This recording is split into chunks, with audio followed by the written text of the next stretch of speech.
So, ayan guys, nagawa ko na yung pagkain ng pato. Ayan na, may darak, tapos kunting kanin, yung bahaw, tapos yung ginayat-gayat ko na ng saging. Ngayon, papakainin natin sila. Pasok tayo.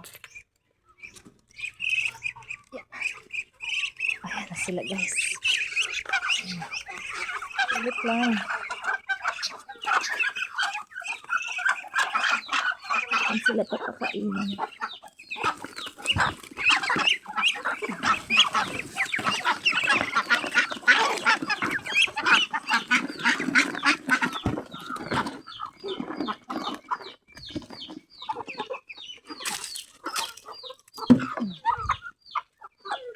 Ayan guys, makain na sila. Meron pa dun sa labas, kukunin ko lang. Thank you for watching.